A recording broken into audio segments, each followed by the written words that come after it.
Tantra originally means weaving, right? Weaving energies, weaving feminine and masculine together. And then also other interpretations like liberation through expansion. So basically, it's a spiritual path, it's spiritual practice. Hey guys, welcome to our SoulFam Podcast, where I interview space holders from all over the world. I'm your host, my name is Karolina, and I am the Connection Catalyst. I help spiritual entrepreneurs experience deeper connection with themselves, with others, and with the whole universe. Today on the show, we have Lana Elco, the intimate and healing artist. Welcome to the show, Lana. How are you doing? I'm doing amazing. How are you? I'm doing super good and I'm super excited to talk to you because all these topics of Tantra and intimacy and all these things are so exciting for me, especially that soon I'm going for my first Easter retreat. And to all who listen who know what Easter is, it's just really exciting for me. It's all about exploring yourself and your sexuality and intimacy and so on. So I'm just really, really excited to talk to you as an expert in these areas because it's really, yeah, just uplifting and exciting for me to know what's your perspective on these things. But I would love to start with a little bit of a backstory. How did you become the intimate and healing artist? What has brought you on this journey to be into Tantra, into sexuality, and to be in this whole intimate universe, as you call it? That's a great question. Yeah, I believe it was meant to happen for me because when I was a young adult, I always felt like non belonging, like I couldn't connect with people on a deep level. I feel it was not available our mainstream society. I grew up in Ukraine. I mean, it's a different culture, but that was my challenge to have. I wanted to have very deep relationship with people in general, and I felt there are so many layers of like of fears, of how insecurities, of how we want to be seen. So like I really struggled with that. So I felt like it was hard for me to develop deep, profound, beautiful spiritual relationship with people. And particularly I was interested in these dynamics between feminine and masculine energy. And I felt it was fascinating how it all works, the whole attraction between women and men, the whole, idea of finding soulmates and this building this beautiful relationship, exploring each other and ourselves in this, container. So when I was about 18, I met this couple. It was cross-cultural couple, just like walking on the street with my girlfriend, and they invited me to be an interpreter for their one of the first cross-cultural dating agencies. So I'm from Ukraine, and at the time, there were not many people who could speak good English, so they invited me to work for them. And this is the first time I was very young, but I discovered this gift within myself that I could really connect people, build that bridge between feminine and masculine, and even like cross-cultural, relationship, and really facilitate this connection. So then later on, I created my own online dating agency. It was more like for serious relationships, right? If you commit to meet somebody over the seas, like you really need to show up, and there are lots of work to be done, and it has to be serious because it's not going to work otherwise. So yeah, this is how I discovered that gifts. Like, wow, I'm really good with that. At that time I didn't have, of course, any educational background, but this is how I discovered it was my natural gift, right? So it was actually my first business that I had was my online dating. I don't know how to, it's not even dating, it's like a love agency where I connected with people from different cultures. And yeah, the best testimonial I had at the time is like, Lana, God bless your parachute. I was a skydiver at the time because, this couple, they've got a baby and they were so happy, and and they felt like I really contributed to their relationship at the time. So this is like the beginning, I would say. Wow, that's such a cool story. Thank you so much for sharing. And so I'm super curious based on what you just said. What do you feel like are the truths and myths about this like dating kind of industry, or love industry in a way, because you're probably working there, you've discovered like, okay, this is what people say and this is what it actually looks like. So do you have any insights to share about like how it actually works and what actually happens when it comes to like alignment in couples and so on? Yeah, so many people are a little bit stressed about like online dating, right? Because it's like it doesn't feel as real as and as organic as when you meet somebody, under different circumstances in real life, in the flow of life, let's say.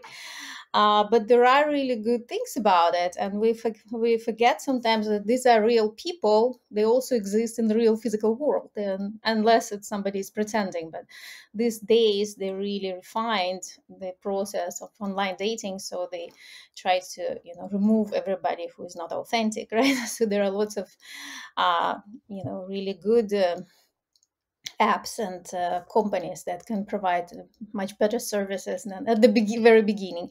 But even at the very beginning, for me it was very beautiful work, because if you show up authentically and openly, and if you're really open to share about yourself, right, with somebody, like your intentions, it actually facilitates and creates certain ease, because you don't need to worry, is this person married, or is this person in other relationship, how do you approach them? It's already clear that they have that intention to find the partner, to connect. There are all those questions they ask. So I find it very, like, it's a relief. Like, okay, you don't need to figure it out. You don't need to experience this awkwardness of like, oh, I like this person, but I'm not sure what is their status or whatever.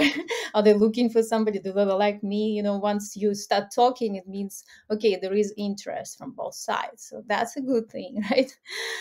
And then I believe, yeah, when I was facilitating these processes, even like a while ago, like 20 years ago or more, um, I was really encouraging people just to be more vulnerable, because people were so stressed out, and like both partners would like worry how they're being perceived, and they're good enough for each other. But it was going on both sides, right? And this is actually was the case when I received that beautiful testimonial, Lana, bless your parachute. So they're both so much stressed that they're not good enough for each other. Like, I just say, hey guys, you're perfect for each other, and you're in love with each other, but you're just afraid to show up and say that, to be vulnerable. So vulnerability, I would say, and openness, and making that first step and saying, like, I'm interested, like saying something that feels scary, I think is the best thing to do. And that comes, of course, if we dig deeper, that comes from self-love and self-appreciation beforehand, because it's it doesn't validate if somebody loves us or likes us. It doesn't mean that, doesn't mean anything. It just like, it's not our person. Yeah, that's. Absolutely. Thank you so much for sharing that. I totally agree that vulnerability is like the first step to everything. But what about this idea that, okay, masculine energy is the one who drives and the feminine energy is the one receptive, in terms of this kind of like myth that, okay, the guy needs to be the one to reach out first, or the guy needs to be the one to court a woman? Like, how do you feel about this idea? Taking this feminine and the masculine energy into account, right? Because, for example, for me, I would love to be courted by men, and I would love if the man comes Mhm. and picks me up, and I'm just gonna be in my feminine and be receptive. But I also know that it's not a rule. Like, it doesn't have to be like that. And I also didn't have a problem in the past to just kind of like talk to a guy that I like because I liked him, right? But it's my preference to Mhm. be more in my feminine and be more receptive. So, what do you feel Mhm. about it in terms of taking this idea of feminine and masculine energy? Because some guys are just way too shy to even talk to someone. Yeah, that's a good question. I mean, there are no right and wrong. That's what is important to remember. Like, the scenario can unfold in a way that feels organic to us, right? And for us women, if we're tuned in into our intuition and to our feminine energy, our desires, who we are, right timing, energetic opening, talking in spiritual language, it doesn't even matter, like if we feel like we want to take that first step and express interest, like there is nothing wrong with that we can do it in a very graceful, soft, feminine, flirty way. It doesn't mean anything. It's more like expression of curiosity, right? We can go from there, and it doesn't mean that this guy will not have an opportunity to court us or to give us all the attention, to do all these things for us. It's more like opening the conversation. So I have like, if I look back, I had many situations when I initiated contact because it's like, it's an opportunity to connect, right? It's like, and it's doesn't mean, okay, this is going to be my husband. It's like, I'm curious about you. So I'm like, I'm opening conversation. So we can still be in that receiving mode, right? You're opening conversation and then you open up to receive whatever it is there or not, Hmm. So I would say that, and there can be so many scenarios that it has to just roll with, being present. I think that's what is the most important thing. What is real in the moment, what is possible. Absolutely. What flows from your authentic self expression, that's what should be there, right? Because if your authentic self expression is Hmm. to reach out to someone or to talk to someone, then let it be. And then how it unfolds is further, yeah, further on the journey, you will see how it unfolds. Yeah, I love what you shared. I am also on board with like, however it happens is perfect, like with my ex partner. I actually asked him just randomly, like, how is the cacao? Because we were drinking some cacao. And then it opened the whole conversation, although he already has stalked me on Facebook beforehand, and he was like seeing all the people who would be on the event, and he already chose to talk to me, but I was the one to talk to him, and then we had a beautiful 3.5 years Hmm. relationship. So sometimes it just happens like that. And I was just curious, how is the cacao? Because it was with mushrooms, and I was like, is it even tasty with mushrooms? I mean, there are some reishi mushrooms. I'm thinking cacao mushrooms, something is not adding up. So I was just like, is it good? Because he took a sip, and it was this gate open, as you say. And then then he was actually like the one being kind of proactive in communication with me. So I totally resonate with everything that you said, because it has happened to me in my life, and it was perfect. So yeah, but I would love to now talk about Tantra, because I don't know if everyone who Hmm. listens to this podcast actually have heard of Tantra. So I would love to ask, what is Tantra, first of all? Yeah. Yeah, Tantra probably is one of the most mystical and like kind of secret words that people misunderstand, or they wonder what exactly it means, and many times in our Western societies, not it just kind of, we have limited understanding of it. Like, so when I ask people actually on some interviews that I do with women and clients, and like, well, my Tantra is like, is it like slow sex?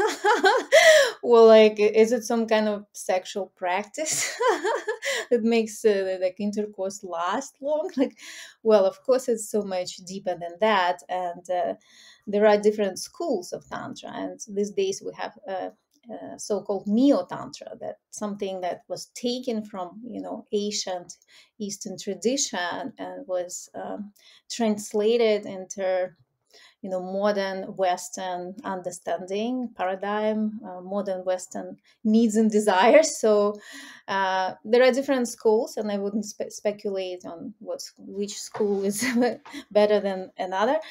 But I have my own approach to it. And Tantra originally means weaving, right? Weaving energies, weaving feminine and masculine together.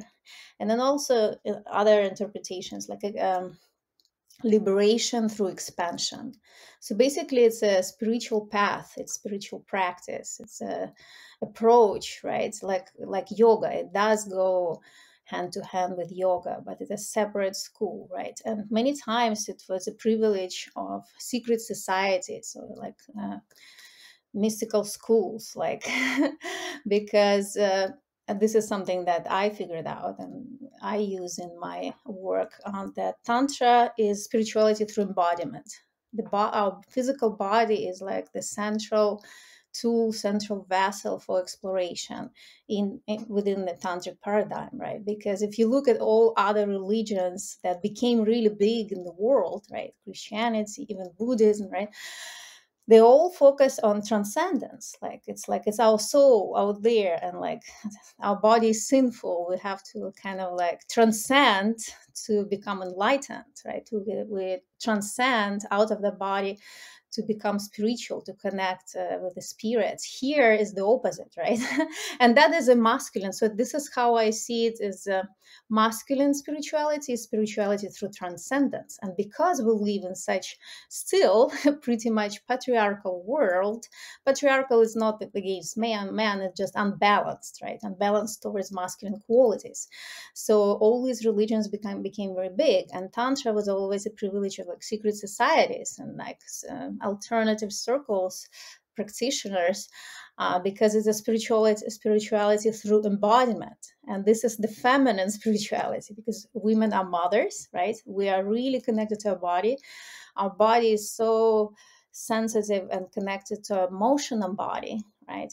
So we really utilize that. We basically make it central in our practice of Tantra. And it's all around, being as present as possible and as awake as possible in our physical body, right?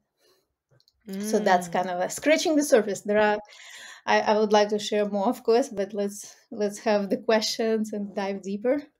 Please share more. I mean, this is such an exciting topic. And of course, it's always like interconnected with sexuality, like Tantra is interconnected with sexuality. But for example, I read the book of Osho about Tantra, and I know Osho can have very different, Hmm. ideas in people's minds, like what this person is and what he is representing and whatever. But I feel like it's good to just explore different perspectives. And there was like completely nothing about sexuality because it's just a way of living. The Tantra is like a way of Hmm. connecting to everything that is, in a way. So yeah, I Hmm. just love this perspective that that there is a misperception that it's only about sexuality and sex, and it is so much more than that. In the same way as yoga are not just asanas, it's a way of living, it's a way of thinking and so on. Hmm. So yeah, I feel like it's very very similar. But so if someone has no idea about tantra and they would like to maybe start, what are your favorite exercises that you could share here on the podcast so that people can go and practice maybe one or two,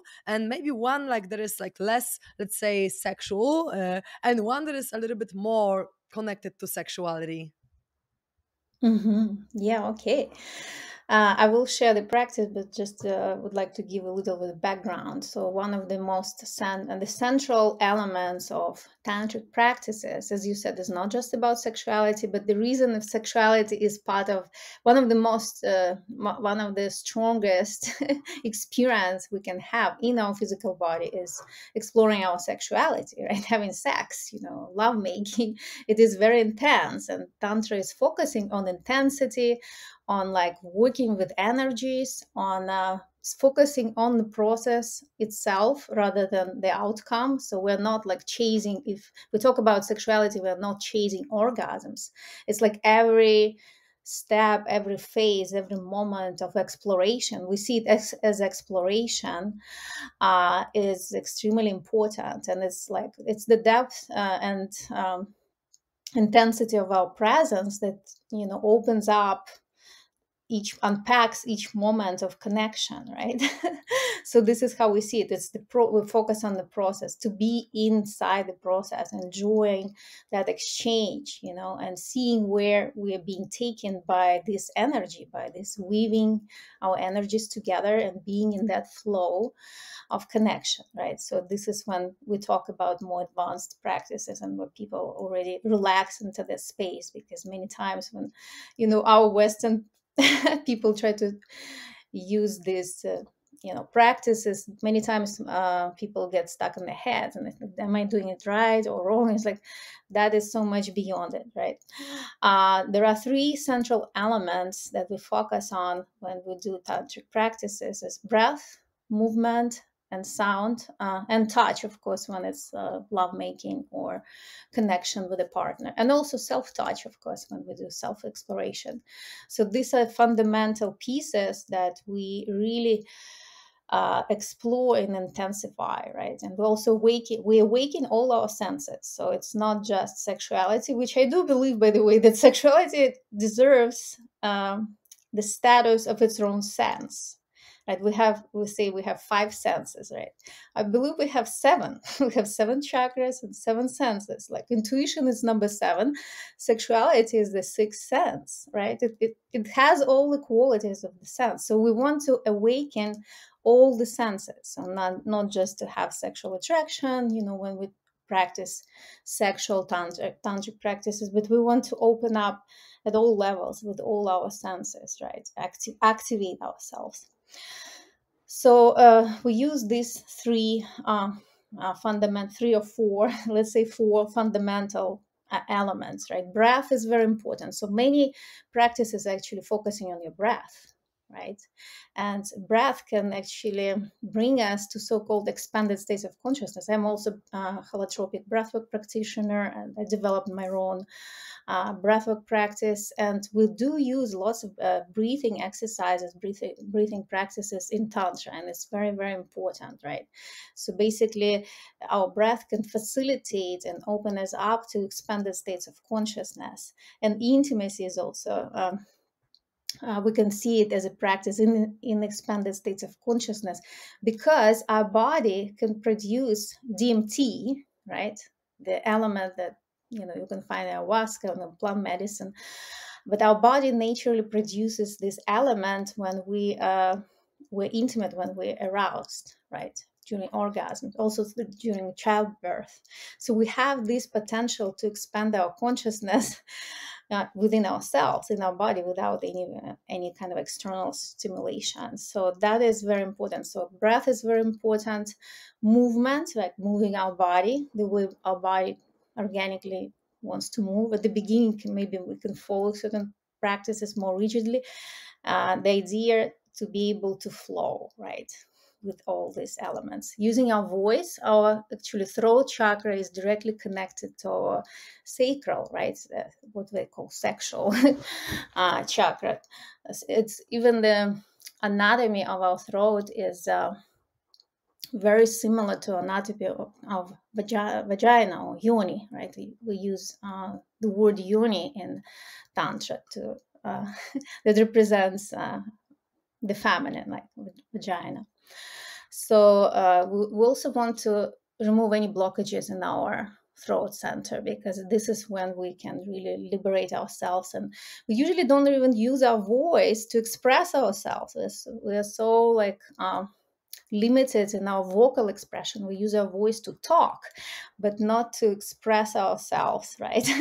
And that is very, very, very important in this practice, especially if we want to explore the depth and intensity of intimacy. And of course, touch. There is also a lot to explore with our touch. So this is just the the foundation, I would say, to understand Tantra. Now, I can share a very simple practice, and it's different for women and men. So basically, we represent, if we look at women and men, or feminine, masculine, we represent existential polarities, right? So we're like on the other side from each other, and we're complementary, but at the same time, we're the opposites. So when we do this practice, we have the opposite cycles, circuits of breathing, and basically circulating our energy through between two centers.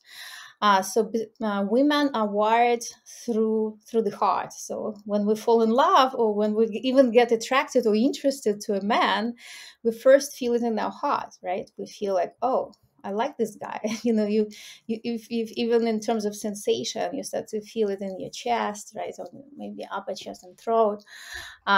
So we connect through the heart, and then we connect on the sexual level. So this is how the feminine sexuality works. So that's another topic, of course, very interesting to explore.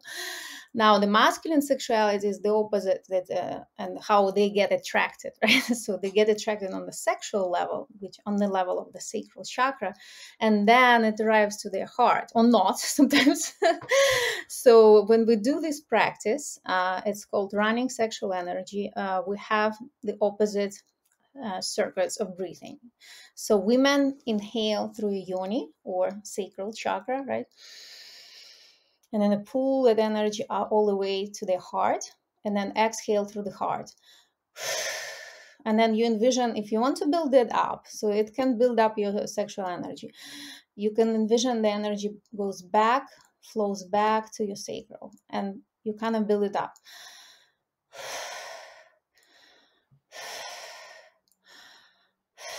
So it's like running sexual energy. You can use it's better to use like circular breath, so you kind of remove that gap between inhale and exhale, so it builds up, right? So this is when we want to, to feel aroused, to feel awakened in our sexuality. We can do this exercise. So you can do even 5 minutes or 10 minutes.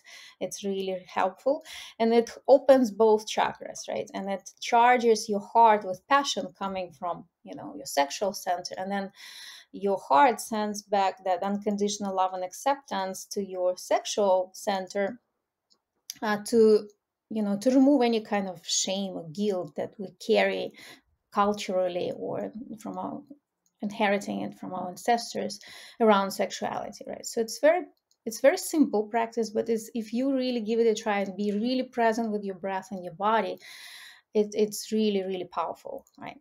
So for men, it's the opposite. They inhale through the heart first, and then exhale through lingam, right? Lingam is penis in Sanskrit, and or sacral chakra, and then they pull it back to the heart, right?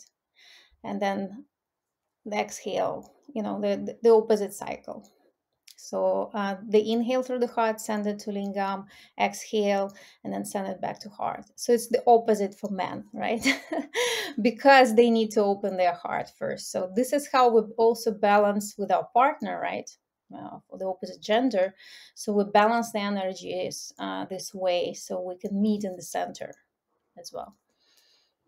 Amazing. Thank you so much for sharing that. And I actually have heard, and I'm curious to know what you think, that for men, it's like very physical attraction because their lingam is close to their first chakra, and it's all about like physicality and physical appearance and so on. And for women, it's like the sacral chakra is more of an emotional center. So our womb, our yoni is kind of more connected to the second chakra. That's why we are more emotional about, for example, having sexual intercourse than men, because men can just be, I don't know, treated very physically, and women, they already kind of get emotionally connected when there's some kind of sexual interaction. Do you feel like that's true? Oh yeah, that's what yeah, it's a great question, because we like organically go to this topic that I wanted to share and go deeper with. It's female sexuality and how different it is from masculine, right? The reason we struggle with intimacy in general is because we're conditioned to understand human sexuality through the lens of male sexuality, right? Masculine sexuality, how men work, and it has a cultural roots and religious roots, because as we talked about the patriarchal society, which is an unbalanced society where masculine is dominating over feminine, right? And you can see it in the history how women didn't have rights and blah blah blah. Now we have rights, but we're still recovering from that. It's still not balanced. Our society is still not balanced. So we can see all these things, right? And we can experience it in our personal intimate relationships as well, especially when it comes to sex. So when we don't have any official sacred sexuality education, right?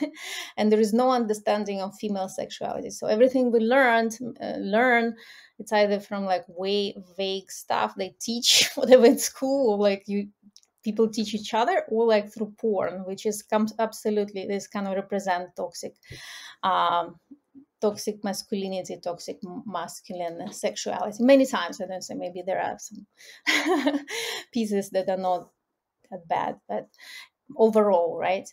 And the way masculine sexuality works, it ignites in the center right away. So it doesn't need activation of other centers. It doesn't need heart connection. You don't need to be in love, right?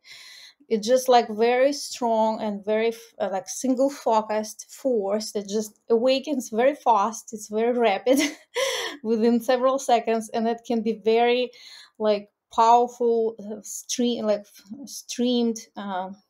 like super laser focused and very rapid, very fast. So men don't need much time to to go through the intercourse, right? And that can be fine. They can, it can be enough for them. I mean, of course, there is so much more available, but many men totally can roll with that, and many of them stay that way through the entire lifetime, right? Because there is no education. We can. This is also not about blaming men, right? They didn't receive any education. They were born into the system, and they were given certain knowledge, right, or like certain guidance that was not true. This is not how you connect with women. So how a female sexuality works, it's the opposite.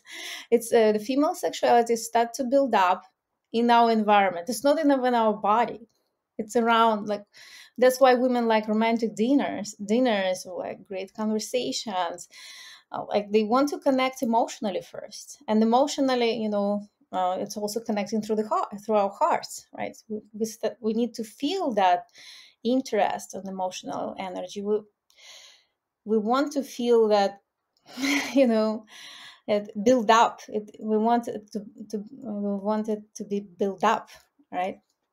So it starts in our environment first, then it starts in the non-sexual parts of the body, right? And then it goes like to erogenous parts of the body, and our sexual organs, they open up at the very end. The reason why, that's also the reason why many women don't enjoy intercourse itself, or can't even have orgasm during intercourse, is because it's always premature for them. They don't even have enough time to build up enough sexual energy to have orgasmic experience, because they follow the pathways of masculine sexuality. It's too fast. And we work, and that comes from our history as well, because we were conditioned to serve man, right? Again, it's not against men. This is the historic thing that we're still working with.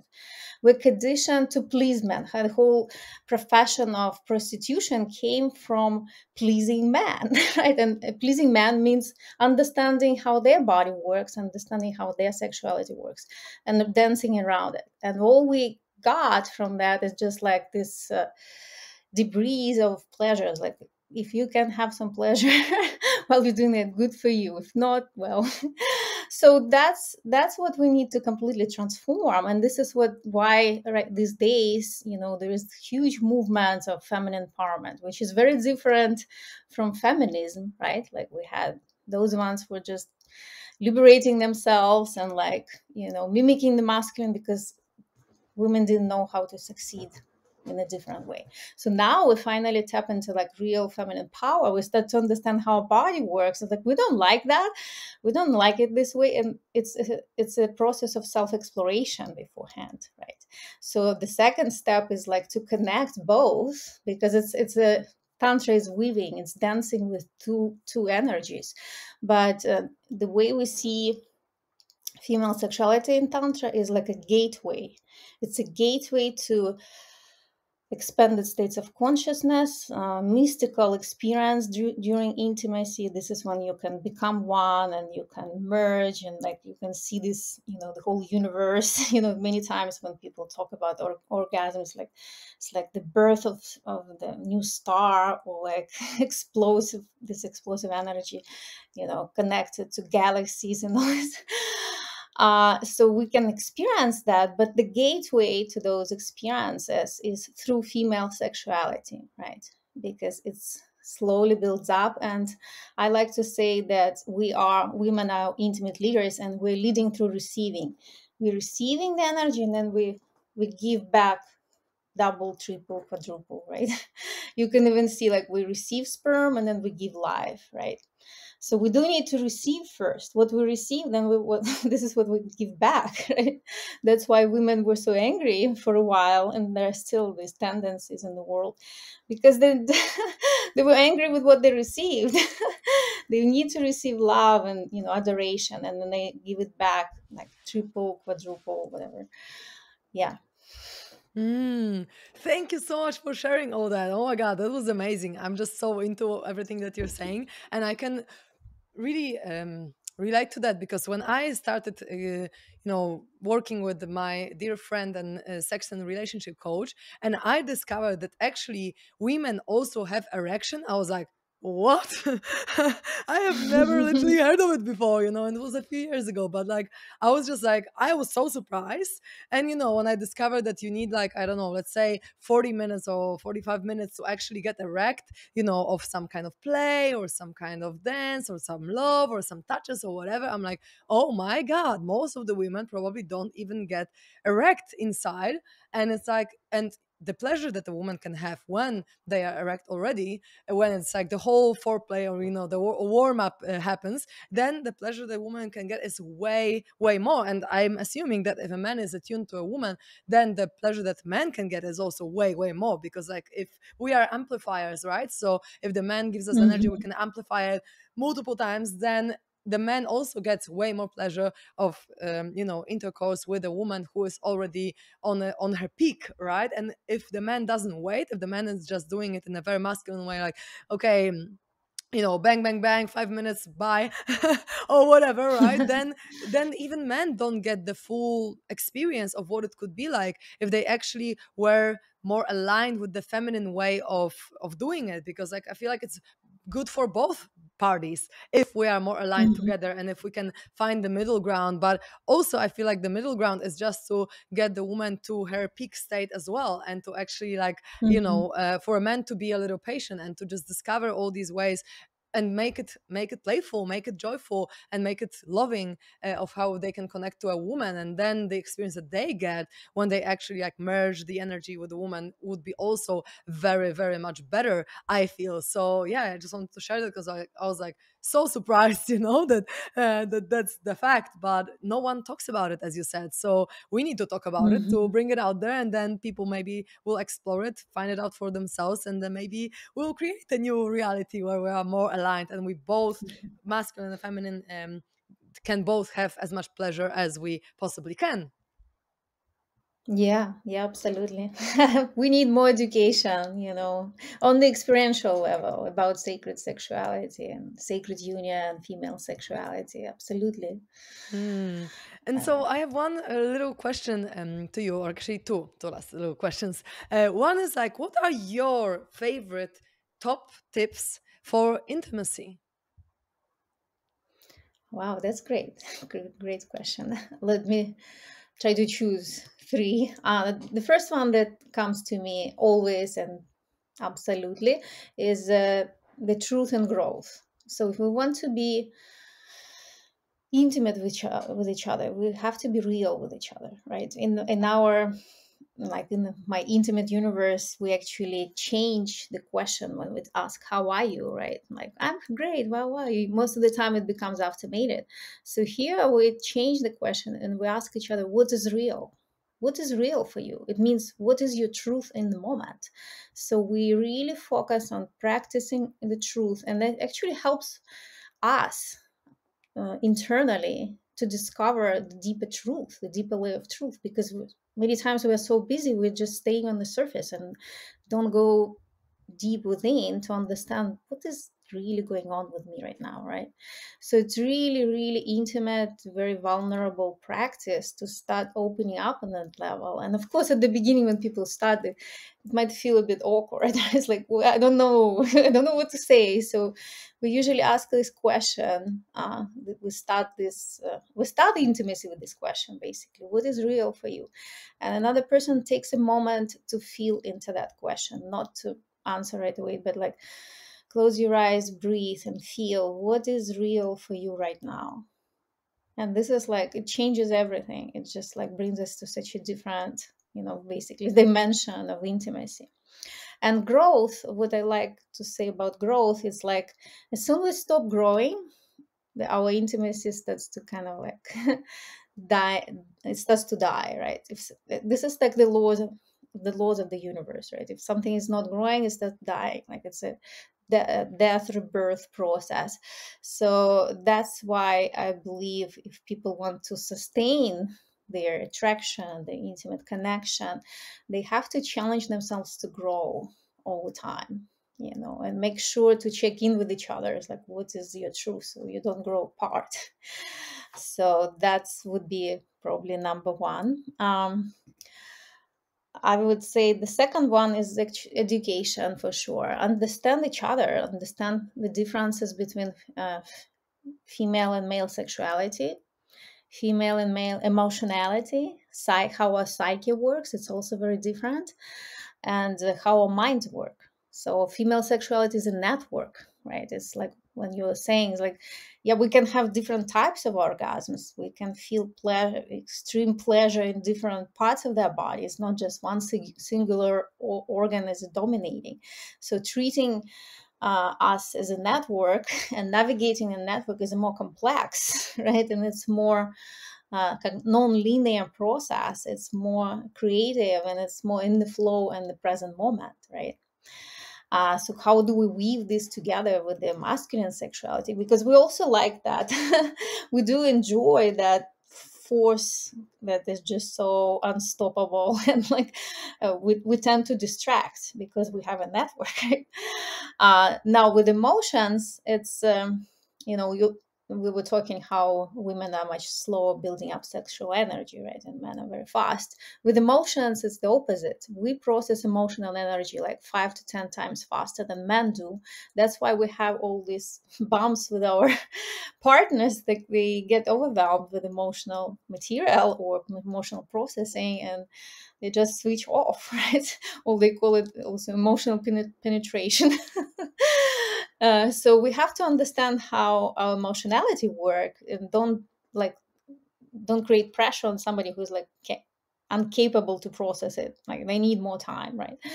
And then our minds work differently as well. We also have our mind, feminine consciousness even works more like a network. It can hold the bigger picture together with all the interconnected relationship inside of itself. Masculine mind works more linear, like one thing of the in the one thing at the time, and then like let's just focus on this thing like completely, and we don't distract, like complete the task and then do it. So to be able to communicate and always kind of be in that flow of like, oh yeah, okay, I understand, and remind each other that about our difference is really, really important, and we can really navigate all the conflicts, because sometimes people just get stuck with this and not. So this is just fundamental universal qualities, and then of course know the self, right? And know each other. So that would be educational piece that I would recommend. And the third one, okay, it's pretty extensive, right? Which one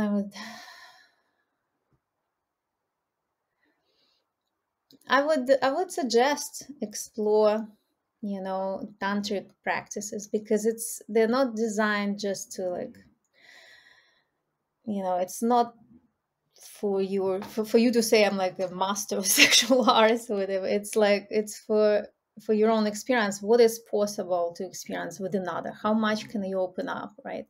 And it's really working with your body, working with your breath a lot, and something that we usually don't do. And it's so much more enjoyable than some like old school spiritual practices when you're like trying to meditate sitting still. Like it's not for everyone. Like it can work for some people, but some people can't sit still.